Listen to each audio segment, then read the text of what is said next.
So our entire theme this year is running free. And I don't know about you, but that sounds really, really nice, right? To run free. And maybe that's why you came. Maybe you saw on the billboard, the running free, which I love that we have our little signs on the billboard. It feels so official. Or maybe a friend told you and you said, yeah, I think I need to run free because I feel kind of like I'm getting run over. So I'm going to be there tonight. So what we're going to do each time we meet in this whole series all year is we're focusing on one verse, and it's Hebrews 12:1 and a tiny bit of 2. And what it is, we're going to zoom in on one quality of that verse. And then we're going to back up, and we're going to zoom into another passage of the Bible that shows us how that verse plays out in real life. A story in the Bible that actually happened that shows us how that one little part of the verse plays out. So that's what we're going to do. And if you are like me, you hate to run. Anybody else hate to run? Okay, who loves to run?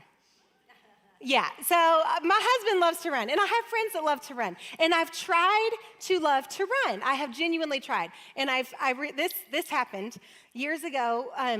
I was, I don't know, in my 20s sometime, and I thought, I'm going to start to run, and I'm going to like it. And so I'm just going to start small. I am going to look at my timer on my watch, and I'm going to run for 1 minute, and then I'm going to walk for 1 minute. And I'm going to run for, that's doable. And so I start running, and I'm like, this is the longest minute of my life. This is horrible. Why? I don't know. I don't understand why people like it. And I look down, and it's been 28 seconds. I'm like, okay, I'm not a runner. I'm going to quit trying. I'm not a runner. So I'm not a runner. But I love the look of someone who can just like run forever, right? Who just can like run and go. And you might be thinking, I would like to run free, but I feel a little more like tangled up and weighed down and about to tip over. I don't feel free at all. And if that is you, you are in the right place because our verse this year is all about that. What does it look like to spiritually run free? So can y'all just put our verse up there? Hebrews 12:1 and a tiny bit of 2. Therefore, since we are surrounded by so great a cloud of witnesses, let us also lay aside every weight and sin which clings so closely, and let us run with endurance the race that is set before us. Verse 2, looking to Jesus. So the first part of this verse that we're going to focus on is the part that says the cloud of witnesses. What does that mean? Because that sounds really strange, right? Well, when you go back a chapter, you realize that Hebrews 11 is talking all about this cloud of witnesses, which is basically people who have gone before us, who have lived great lives of faith. And he's saying, looking to their inspiration, let us also run with this great. So some of the names in this cloud of witnesses, everyone's going to know. And I have a little quiz for you. And if you grew up in church, you are certainly going to know the answers, and it's a fun quiz. And if you didn't grow up in church, you might still, because it's a singing quiz. And 2 of these songs I sung in public school music class. So I'm going to start them, and I want you to finish. Now, I need full participation, okay? If I have 2 people, I'm going to keep that hat because I want it anyways. We're not doing another door prize. Okay, are you ready? Who built the ark? Who built the ark? Nice job. Okay, this one starts with this name, but we're going to circle around to it and say it again. So the first time, I'm just going to say this guy. But the second time, I want you to fill it in, okay? This guy fought the battle of Jericho, Jericho, Jericho. Fought the battle of Jericho, and the walls came. Y'all are good. My husband goes, babe, no one's going to respond. I was like, they're not Sunday morning. We have a lot more fun. They're going to respond. Okay, last one. Father had many, had, y'all can just sing it.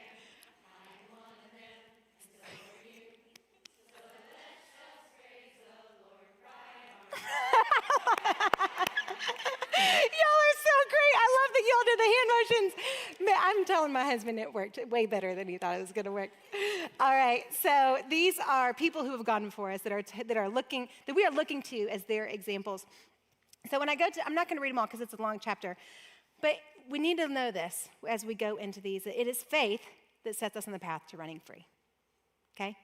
Faith sets us on the path to running free, and that's what we're going to be talking about tonight. When I go back and I read these, I want you to tell me what they have in common. Whoops, I'm in the wrong passage. I'm already jumped way ahead of my message.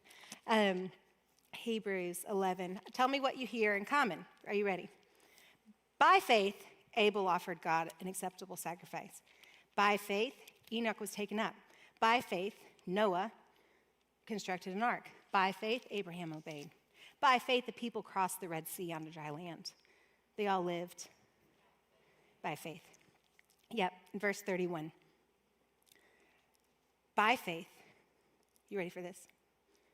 Rahab the prostitute did not perish. Wait a minute. I don't remember singing a song about her. I don't know what our motions for that would be, but I did not sing a song about Rahab the prostitute. So, who is this holy harlot? And how exactly did she find herself listed in the great hall of faith among the great patriarchs and all these people who did really great things? You know, I've heard of David and Samson and Gideon and Noah and Abraham and the people the Israelites who crossed the Red Sea, but I don't know, she's not talked about very often. So can we just find out about her tonight? All right, we're going to have to go way back in our Bibles, like back this thing up, like the whole Bible. Joshua 2. So in order to know where we are at this point in history, you may have seen the movie The Ten Commandments, right? The classic movie. So where we are in the timeline of the Bible is after that. So Moses has brought the Israelite people out of Egypt where they were in slavery. He's brought them through the desert. Now Moses has died, and all of the people with their new leader Joshua are standing on the banks of the Jordan River, and God has promised to give them a new neighborhood. And he's called it the Promised Land because it's the land he's promised to give them. It's also called the land of Canaan. So they're standing here, and in between them and their new neighborhood is a flowing body of water, and they know they have to cross the body of water, and they have to go into their land. The problem is there's a city in the way, and it's kind of a gateway city they're going to have to go through, and it's called Jericho. Now, Jericho was not a happy, quaint little village, right?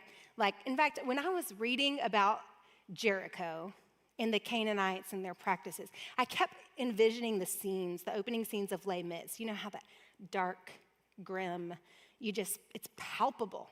And I kept thinking about this because these people believed in order to have a prosperous life, they needed to have public sex with the priest. Yeah, I know. Ew. They also thought that bringing their own children and burning them in a fire would bring about a prosperous life for them, for their family. So, and these were all cult practices. They thought that doing these things would appease the gods. You know, if I do this, if I have sex with a priest, ritual prostitution, all of these things will make the gods do what I want them to do. So it was this dark, twisted place. And inside those walls was a little girl who was raised there named Rahab. Rahab's never had an encounter with God. She's raised by pagan parents in a pagan city, and pagan means they did not know God. She has no chance at life, and she ends up as a prostitute. Now, I bet as Rahab was a little girl, and you know, she got her bath at night, she got her hair brushed, she got it all on the pillow, you know, just how you like it so it's not wet on your neck, and she laid down and she had dreams of her future that she would become a prostitute, right? No. Anyone who finds themselves in that situation, they did not get there because that's where they wanted to be. They got there because they had to be there. They were in a rock and a hard place, and they didn't know where else to turn, and so let's try this. Let's see if this worked. And in this culture, oftentimes, parents would sell young daughters into prostitution so that they could pay for their debts.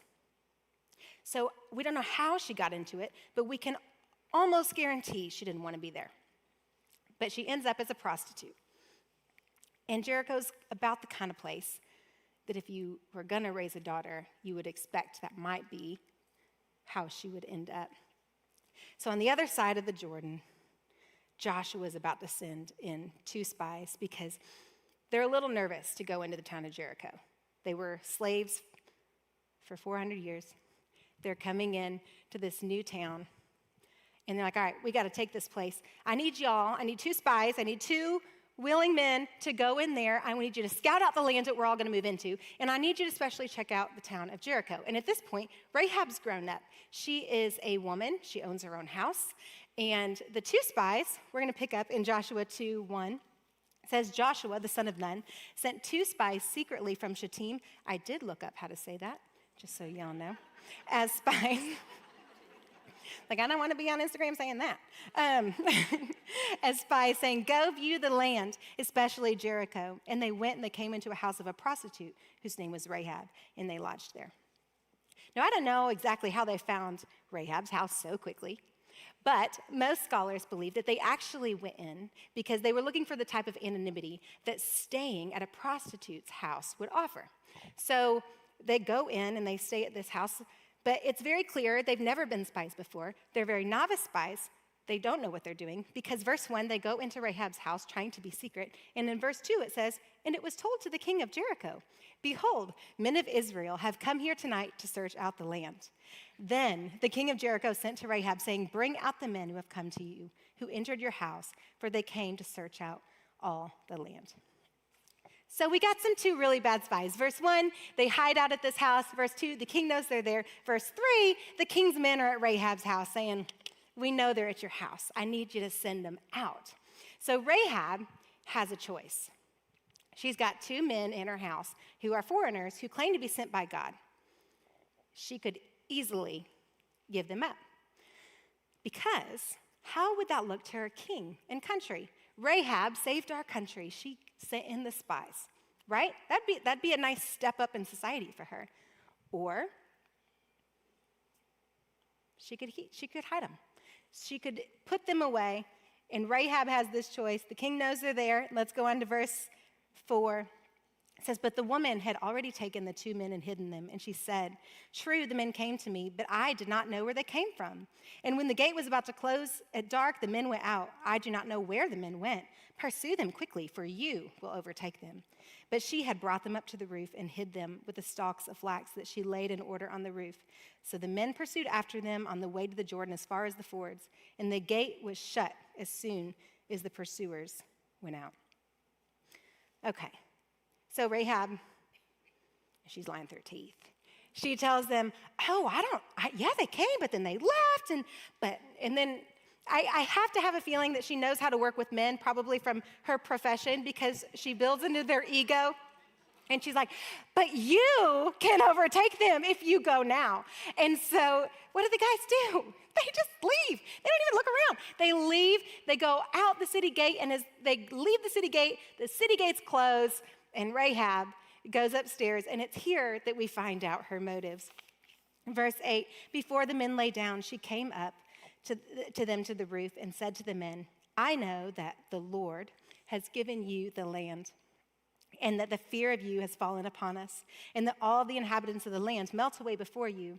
For we have heard how the Lord dried up the water of the Red Sea before you when you came out of Egypt, and what you did to the 2 kings of the Amorites who were beyond the Jordan, and to Sihon and Og, whom you devoted to destruction. And as soon as we heard it, our hearts melted, and there was no spirit left in any man because of you. For the Lord, your God, he is the God of heaven, above and the earth beneath. Okay. One thing that I love, I don't know if you noticed, when the Lord was written up, can you just throw one of those verses that say the Lord on there? The first one I think does. See how the Lord is all capitalized? What that means in the original language is that was Yahweh. That was what the Israelites alone called God, Yahweh. So she's heard about Yahweh, and she's using insider language to let them know she knows what Yahweh has done for them. And she ends with this, for the Lord, your God, he is the God of heavens above and on earth beneath. She's saying to them, I know what your God's done. And by saying he's the God of heavens and above and earth beneath, she said, I believe in him. This God of yours isn't just a God, he's Yahweh. I know that's his name, and I know what he's done. And so she decides that she is going to place her faith in Yahweh and partner with them by hiding them. And I love thinking about her as this, because sometimes the Bible seems so 2D. You know, we read a story and we breeze over it. But to be able to get to know the people in the Bible, it brings them to 3D, and you can kind of, you get to know them. It's like, I think I could be friends with this girl. I like her. You know, I'm sorry I just thought she was a prostitute, because now I'm getting to know her, and I'm liking her. So we go, and she's smart, okay? So we already know she's a homeowner. She's got like her flax laid out in order. She's outwitted all the king's men. She's hid these foreign spies. She's done all these things. She said that she believes in Yahweh, and now she cuts herself a deal. She says, I know y'all. I'm just going to paraphrase the next part so we're not like reading scripture all night. And then the rest of the chapter, she says, I know that y'all are going to take this land. I know Yahweh has given it to you. So if you will deal kindly with me and my family, I won't turn you in. I'm going to deal kindly with you. You deal kindly with me. And they say, absolutely, we will. If you don't turn us in, we will deal kindly with you. And then they say, we're going to give you the scarlet cord, and we want you to hang it out your window. And we're going to go back and tell everyone, Joshua and all the Israelites, that when we enter into battle, don't touch anyone in that house. So get all your fam, the whole fam bam that you want to save. And I kind of wonder if she's like, do I let them in? Put them all in the house. Put the cord out the window, and everyone in that house will be saved. But we cannot be responsible for anyone who leaves the house. So make sure they're in the house. So that's what Rahab does. She gets everyone in, and they stay there. She puts her cord out the window. And one thing I learned from Rahab, the very first thing, is her faith. And faith starts, right? Faith starts. And I love Hebrews 12:1. Ashley, come on up. I love Hebrews 12:1 because it gives us this visual of faith, a life of faith being like a race, a long marathon. My friend Ashley is such a willing participant tonight. These are starting blocks, right? Ashley, can I put you right up front? Okay. Are the cameras going to be okay with that? All right, here we go. All right. So let's see. Let's go this way. Wait. How do these work again? He told us. Okay, yeah, there we go. Okay, I told you I'm not a runner. Okay, so faith is putting your feet in the starting blocks, right? Yep. All right, faith is putting your feet in the starting blocks. When we declare that we have faith in Jesus, that we say, yes, Yahweh, I believe in you, we're going to put in there, just like Yahweh, just like Rahab had the opportunity to put her faith in Yahweh. So do we. So in the race of following God, I know, yeah, just hang on. Hang on. She's so great. You're going to have like a burning quad. Should I just keep visiting with you, or do you want me to move forward? So we've put our faith in the starting blocks. Now, how silly would it be if I was like, hey, Ash, like your starting blocks? And she was like, thanks. So you gonna run? Nah. Well, why do you have starting blocks? Well, I wanted starting blocks, so I put my feet in the starting blocks, but I plan to do nothing with them. I just really wanted to put my feet in these starting blocks. But Ashley, why would you get starting blocks if you're not gonna run? Am I supposed to answer? Yeah, go ahead. Yeah, go ahead and answer.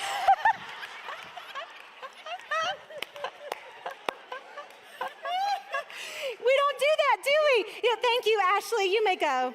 You're done. You're done. I love you. I love you.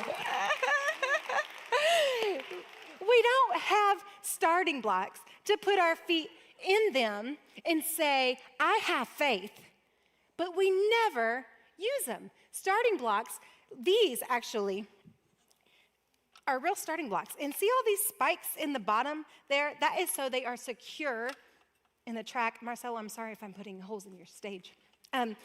It secures them in the track so that when you go to run, you're not stumbling and out of form. It gets you in the perfect form, just like Ashley had, perfect form to propel yourself forward and to run forward and to run the race. So if putting your feet in the starting blocks is saying, I believe in you, Jesus, running the race is starting to put one foot in front of the other. Just like Rahab said, I see this Yahweh, and I believe that he's the God of heaven and earth. Next, what did she do? She partnered with God to bring about his plan. And sometimes we're like, well, she lied. And she did. But don't you think that God knew in his infinite wisdom, this was a girl who had never before encountered him, raised in a pagan city by pagan parents. If I need someone to hide my spies, I'm going to need the little liar Rahab. And to her defense, it was after that point that she said she believed in Yahweh. So she partnered with God and said, I'm going to help these spies. And she's talked about throughout the whole Bible. In James 2:25 and 26, he writes, and in the same way, was not also Rahab the prostitute justified by works when she received the messengers and sent the spies out the other way? For as the body apart from the spirit is dead, so also faith apart from the works is dead. As the body apart from the spirit is dead, so also faith apart from works is dead. As starting blocks apart from running are dead, so also faith without works is dead. So what he's saying is, yes, you say, Yahweh, I believe in you, but then you partner with God. You partner with him, you do what he wants you to do. And you and I have these opportunities every day, right? Sometimes they're really small. Sometimes it is going to the grocery store and you're sitting there and you have just realized that that cashier is part woman and part sloth. She is so slow. You can't handle the speed at which she's beeping your items by. And rather than show her your impatience and show her, oh, sometimes don't you just want to tap and just let them know they're not going at your speed. But instead of tapping, you decide, you know what? I have no idea why this woman is so slow. But maybe she's going through something. Maybe she's not, but I could just be nice. It can be as little as that. Hey, how was your day? I mean, you're going to be there a while. You might as well spark up a conversation. How was your day? I'm so glad you came. I know there's a worker shortage. Thank you for coming to work today. You have a nice smile. Little things we can do to show the love of Christ to people around us. Maybe it's a little bigger, like that coworker who you're just in a conversation and she has to say something that you know is just a little jab, a little something that she wanted to get across, a point across to you in a way that wasn't so kind. And what you really want to do is show her what your left jab looks like. But instead, you decide to overlook the offense and move forward. Or maybe it's really big. You know, like, I know that I was in the wrong in this relationship and I've never apologized. Or I know that my marriage is broken and I probably haven't been doing a good job at my part and I'm going to start doing my part. Or I know that I'm not living out. In fact, no one that I work with probably even knows that I own starting blocks. Nobody knows that I have starting blocks. They certainly don't know that I'm running the race of faith. And so it's starting to live those things out. Rahab believed. She put her feet in the starting blocks. Rahab acted. She partnered and she helped the spies. And now she trusts. Faith starts, faith acts, and faith trusts. When our second son, David, was born, he was born with a condition. And one of the symptoms was called craniosynostosis.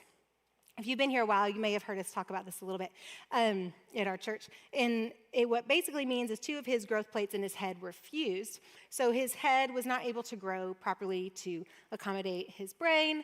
And he was going to need a very serious operation when he was just 12 weeks old.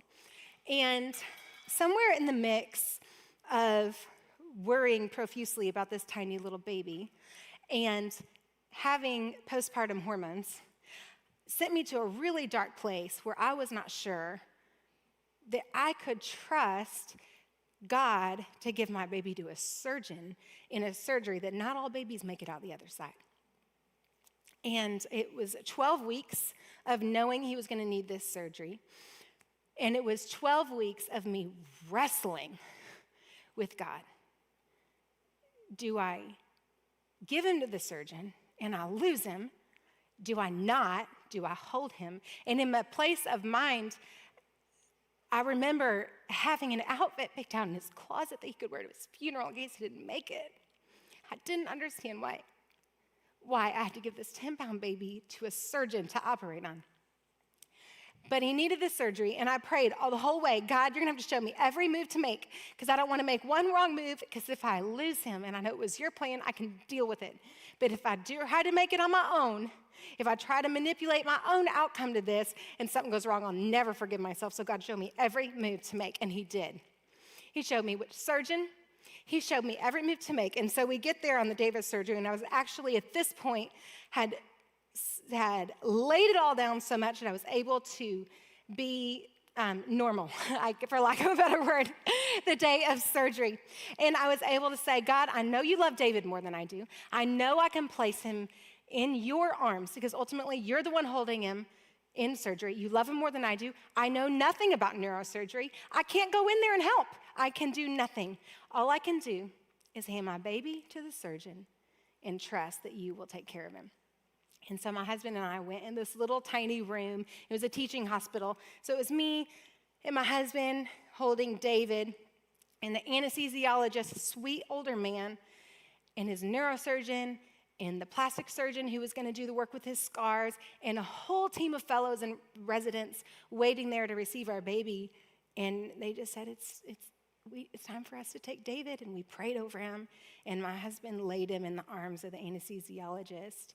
And I'll never forget the anesthesiologist. He was an older man, so sweet. You can tell he was a pediatric anesthesiologist. This big old teddy bear, and he walked with a cane, and he had David in one arm and the cane in the other. And he walked down the hall. They took David back to surgery, and all we could do was wait.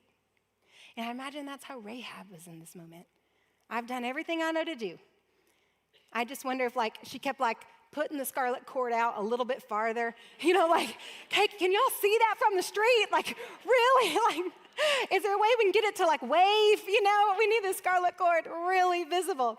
But all they could do was get everyone in and wait. And God's plan for our son David was to bring him through the surgery. And would y'all just put a little picture up? This is us the morning of his surgery. That's David the morning we took him home from the hospital. His little head was like a basketball. It was so swollen. And the one on the right is he had to wear a helmet for a year after the surgery. That's David in his helmet. His first helmet. He had 5 because, their heads grow. So, come on. Is that not the cutest little helmet head you've ever seen? He's so sweet. He's 12 now, and he's just a sweet kid. But Rahab is sitting there, and she's trusting. And that is faith. What faith is. It's knowing. It's saying, okay, I did my part. I'm running. And the rest of it is trust. And you have to trust that God already, because he does, has the whole map laid out. The whole thing, beginning to end, is laid out for us to trust and to run down the race that he has done. Because I think our instinct is to say, I'm going to take this turn because God, I see that you probably want me to go there, but this one is going to get me where I think I would rather go maybe a little quicker or in a better way. Or maybe I can just erase part of your map and draw in a little bit of my own because I'd like to see this view on my way rather than trusting. We get out of the blocks, we run forward, and the rest is trusting. There's no need to manipulate or control because let me tell you, I think we've all tried it. I know I have. We try to control our own way, and what ends up happening? We miss out on the miracle of what God is going to show us by orchestrating this plan that is always so much better than what we could have manipulated, isn't it? We try to control our family and our loved ones and our kids and our husband to do our plan. But God already has the plan. If we can trust that, trust that he is in control of our life, and he's in control of our loved ones' lives. Everyone's got their own race mapped out, and that we can trust him in that. So Rahab waits. And in Joshua 6:25, we see the end of the story. It says, "But Rahab the prostitute in her father's household and all who belonged with her, Joshua saved alive. And she has lived in Israel to this day because she hid the messengers whom Joshua sent to spy out Jericho." So we know that Joshua fought the battle of Jericho. So what God does is he tells them, okay, y'all, we're going into the city. You're going to save Rahab, which we already know he did. And what I want you to do in order to get there is, it's going to be weird. Are you ready? This is how the battle's going to go. You're going to march around the city walls 7 times. Are you getting this? It's like a little fun run, okay? 7 times. And then I want you to blow your trumpets. That's the plan. And they're going like, okay, so why exactly did we send in those spies? Like, I can't quite understand what intel they gained, right? They came back and all they talked about was, we met a girl named Rahab, we got to save her, right? So they go around, they march around the city, the walls come tumbling down, and it says Joshua saved Rahab and her entire family alive, meaning Rahab was quite literally pulled from the rubble of the walls of Jericho and of a life that was shattered by sin and shame from the Israelites. And it says, and now she lives with the Israelites to this day. What I love about the Old Testament, I know sometimes it can be confusing, but when you really start to study it, you realize God's plan was always for the foreigner to be welcomed into his family. And in this culture where foreigners hated each other and they always went against each other, his plan was always to bring in the outsider. And that's exactly what he does with Rahab. And if you are wondering kind of what was the point of sending all those spies in, you know, like, why did God allow that whole thing to happen? Because if he always has this grand plan, and all they did was go in, meet a girl named Jericho, who kind of saved their rear ends, and then they went back and told Joshua, yeah, we met a girl named Rahab, we promised we got to save her, and then they saved her. What was the whole point of that whole thing? And to find the answer, we need to go to Matthew. Matthew, Mark, Luke, John, we're all the way in the New Testament. Matthew 1-2, it's a genealogy, the parts that we all love to skip. And I'm going to start it. And it says, Abraham was the father of Isaac, and Isaac the father of Jacob, and Jacob the father of Judah and his brothers. 1-2, skip a few. And Salmon was the father of Boaz by Rahab. And Boaz the father of Obed by Ruth, and Obed the father of Jesse, and Jesse the father of David the king. So here we find Rahab in the line, in a genealogy in the New Testament, a couple thousand years later. What is she doing there? If you know the book of Ruth, you know that her own son, Boaz, was known to be a really good man. And it just blows my mind to think that this woman who was used by men gets saved and pulled out of the rubble by Yahweh and his people, marries this man named Salmon, and then I think she chose to live a different path, to raise a good boy. We're going to start a new line. We're going to start a new line of family. And then we see David had a son who had a son who had a son who had a son who, way down the line, has another really good son named Joseph. And Joseph, when his fiance came to him and said that she was pregnant with somebody else's baby, was a good man. And he believed that he was going to be the son of God. And he married her anyways.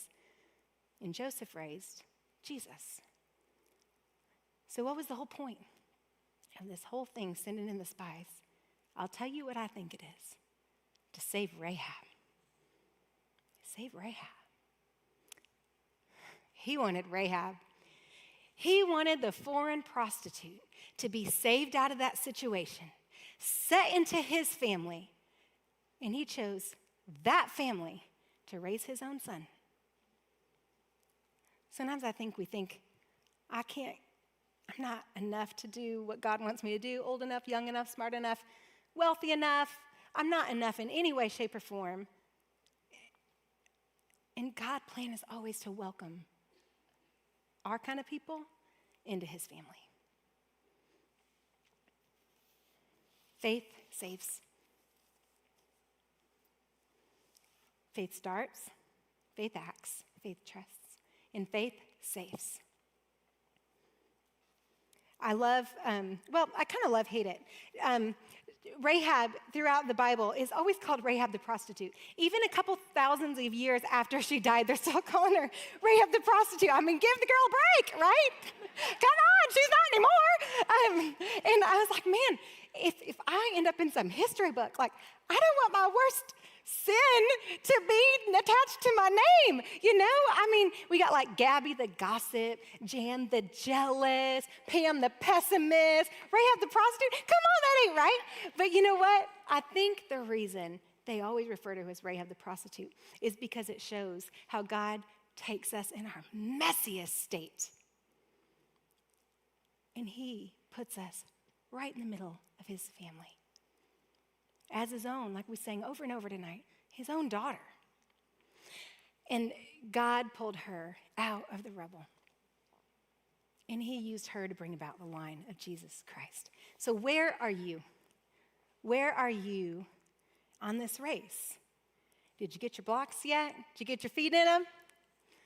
And if you have you started to run? If you're wanting to put your feet in the blocks, it's so simple. It's faith. It's faith in Jesus. It's faith in Yahweh. It's saying, I believe in God. Rahab knew. I've seen what he's done, and I believe that he's the God of the heavens and earth. That is putting our feet in the blocks. And when we start to act, we start to put one foot in front of the other. We start to love our little sloth friend at the cashier, you know, all the things.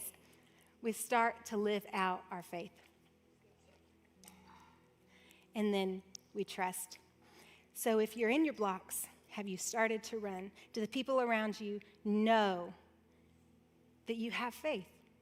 Do you live like that? Do the people in your inner circle, how about in your outer circle, do they know that you are running the race of faith? And if you are running the race of faith, are you able to trust that God has the whole thing mapped out?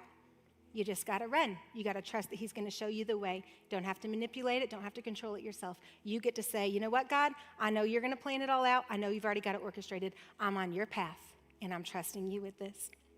Wherever you are, tonight I want you to encourage you to take a few strides closer. A few strides closer to Jesus, to following him, because it really is all about faith. Faith sets us on the path to running free. It starts, it acts, it trusts, and it saves.